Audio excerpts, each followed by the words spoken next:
2 de novembro, dia de finados, dia em que muitas pessoas homenageiam os falecidos. Vão ao cemitério, rezam, levam flores, acendem uma vela. E é um dia propício para falar sobre a morte, porque é uma das poucas certezas que temos nessa vida, que um dia vamos morrer ou desencarnar. Vamos deixar essa carcaça mais densa atirada em algum canto. E aquilo que está dentro vai sair. O espírito envolto pela alma vai sair.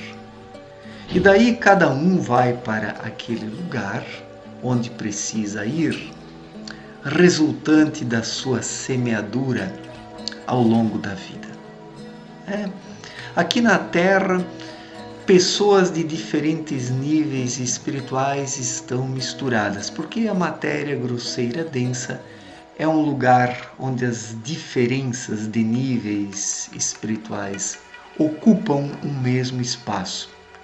Mas assim que as pessoas desencarnam, cada pessoa no seu nível espiritual vai para um determinado plano. A lei da gravidade espiritual estabelece isso. A lei da igual espécie estabelece isso. A lei da reciprocidade estabelece isso, devolvendo a cada um o que ele merece. Então, a morte não existe. Ela é apenas uma passagem.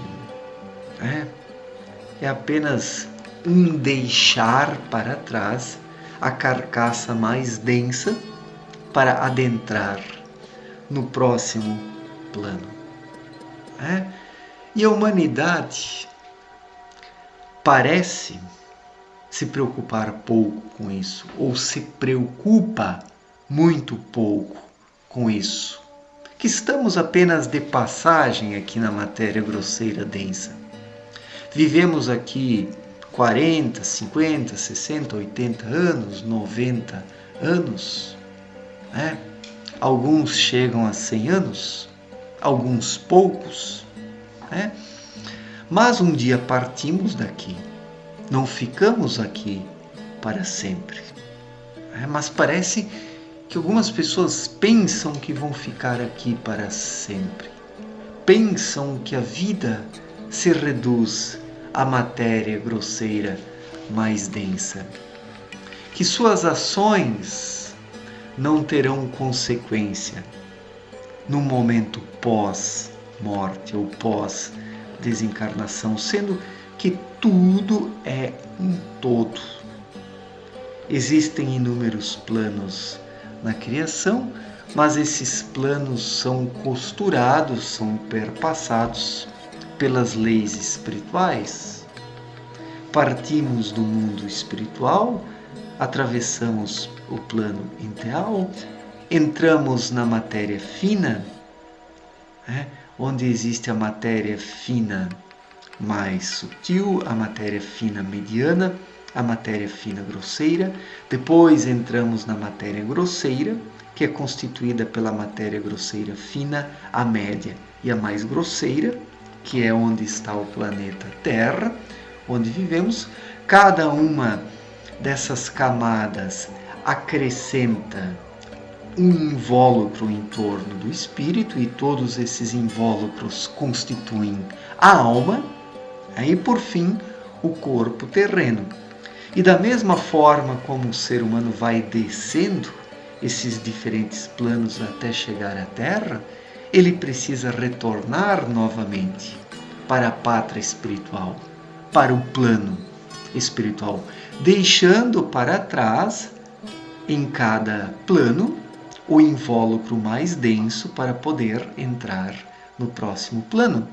Isso a lei da gravidade espiritual explicada determina.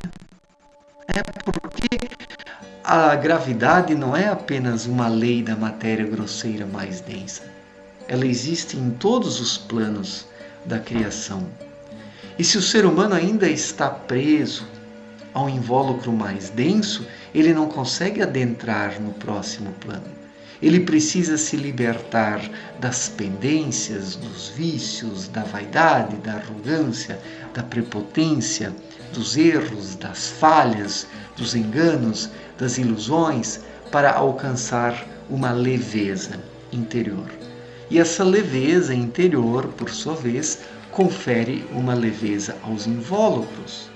E através da leveza dos invólucros, o ser humano consegue ascender, consegue subir novamente, rumo à sua pátria de origem. Então, a lei da gravidade espiritual ela é determinante nesse processo de descida, primeiro, porque são conferidos invólucros ao espírito e assim ele vai baixando. E para retornar à pátria, o espírito precisa se libertar dos invólucros, através de uma vida dedicada ao desenvolvimento espiritual. Este é o trabalho que todo ser humano precisa executar para retornar novamente à sua pátria. É o retorno do filho pródigo. Depois que ele passou por todas as dificuldades, ele é recebido novamente na casa do Pai. Esta é a trajetória da espécie humana aqui sobre a Terra. Mas ela parece ter se esquecido disso. A maioria esmagadora da humanidade vive apenas para as coisas da matéria grosseira mais densa, não se preocupando com os pensamentos, com os sentimentos, as palavras, as ações, como se tudo isso fosse um nada, sendo que não é. Tudo isso são fios, que vão constituindo o destino do indivíduo, seja aqui na matéria grosseira mais densa ou em planos acima da matéria grosseira mais densa. Cada palavra, cada ação, cada sentimento é um fio na tessitura do destino individual de uma pessoa e da humanidade como um todo. E nisso as pessoas vêm sendo bastante irresponsáveis. Se entregam a uma vida mecânica, a uma vida consumista, a uma vida dogmática, que imbeciliza, ou uma vida sensual e depravada que imbeciliza numa outra direção. Então as pessoas não se preocupam muito com o porquê da sua existência, o que estão fazendo aqui na Terra, de onde vieram e para onde vão.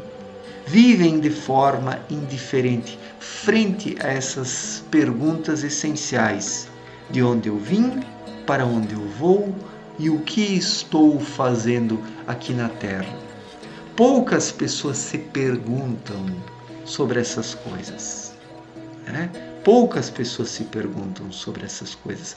Na verdade, a maioria esmagadora da humanidade foge dessas perguntas. Essas perguntas inquietam a maior parte das pessoas, inquietam mesmo. Por quê? Porque quando se negligencia a vida interior, surge um sentimento de culpa. E esse sentimento de culpa faz com que as pessoas não queiram ouvir falar sobre essas perguntas, nem sobre a morte.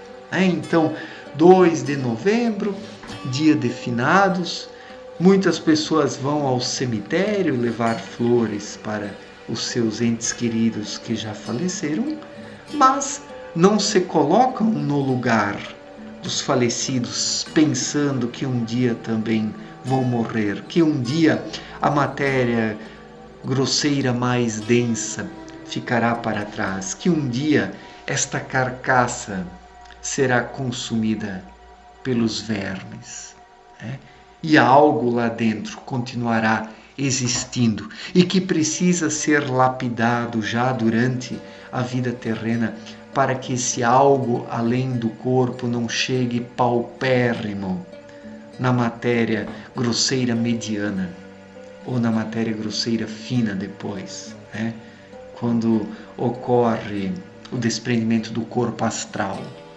Então, conforme Abdrushim mesmo explicou, boa parte das pessoas acorda cega, surda, muda e incapaz de se locomover na matéria grosseira mediana e na matéria grosseira fina, porque a maior parte das pessoas não trabalha suas aptidões espirituais.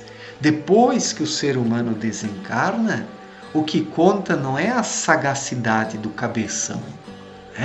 Aqui no plano terreno, o ser humano pode dar o migué em todo mundo, como se diz na gíria. Pode passar a perna, pode enrolar, pode ludibriar, pode utilizar-se das leis terrenas, as torcendo para se beneficiar. Mas assim que o ser humano desencarna, ele é apenas uma alma desencarnada que tem um núcleo espiritual que terá de prestar contas. Então, esta é a real sobre a vida. Aqui se pode enganar, se pode ludibriar, se pode ter vantagens de forma errada. Mas assim que o ser humano desencarna, ele se depara com a realidade nua e crua, se depara com as suas obras, com os pensamentos emitidos durante a vida terrena, as palavras proferidas, as ações praticadas, os sentimentos silenciosos alimentados durante a vida terrena. Tudo isso espera o ser humano. Todo um mundo invisível que ele não vê enquanto está encarnado, depois estará diante dele, o esperando. O esperando. Para o resgate. Porque tudo precisa ser resgatado. Tudo que o ser humano faz, em termos negativos, precisa ser desfeito. Uma tessitura errada precisa ser desfeita, fio após fio, através de vivências.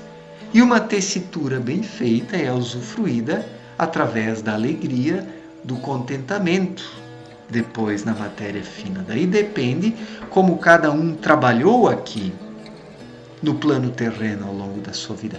Quais os fios fornecidos? Os fios são os pensamentos, as palavras, os sentimentos, as intuições, as ações. E os seres enteais, eles pegam esses fios e vão costurando os destinos humanos. Os seres enteais são os teares da criação. O que são os seres enteais? São criaturas. A mitologia dos povos antigos falava dessas criaturas. Inúmeros seres. Existem os enteais dos 4 elementos aqui da matéria grosseira mais densa, os enteais do ar, da terra, do fogo, da água, elfos, gnomos, ondinas, uma série de seres que cuidam e que promovem a manutenção da matéria grosseira mais densa. Porque uma pedra, uma árvore, uma flor, um rio, um lago, tudo isso é mantido por seres. Por seres que estão ali atuando, que são os seres enteais. Mas existem também seres enteais que trabalham na costura, na configuração dos destinos humanos. Existem seres enteais em planos elevadíssimos. Então, toda a obra da criação é mantida por esses seres enteais que são o exército do Senhor, que realizam, esses seres realizam a vontade do Senhor de forma obediente. Já os seres humanos, por causa desse excesso de cabeção, se afastaram da vontade do Criador e deram origem a esse verdadeiro caos terreno. E esse caos energético que circunda a Terra, um anel trevoso que hoje está aí afastando a humanidade da luz. Mas 2 de novembro é o dia de finados, o dia de homenagem aos mortos. E nós também um dia vamos partir.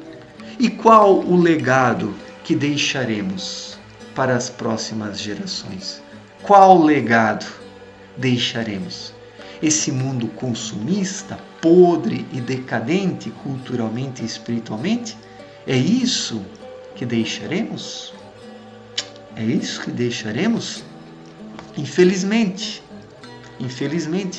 Será que nossos descendentes terão orgulho de nós e se lembrarão de nós no 2 de novembro? E como se lembrarão de nós?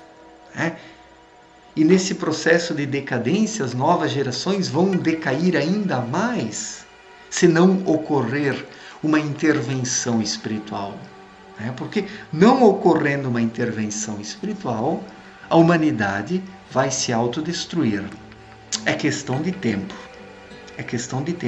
Se for deixado ao ser humano o livre-arbítrio, ele se destrói.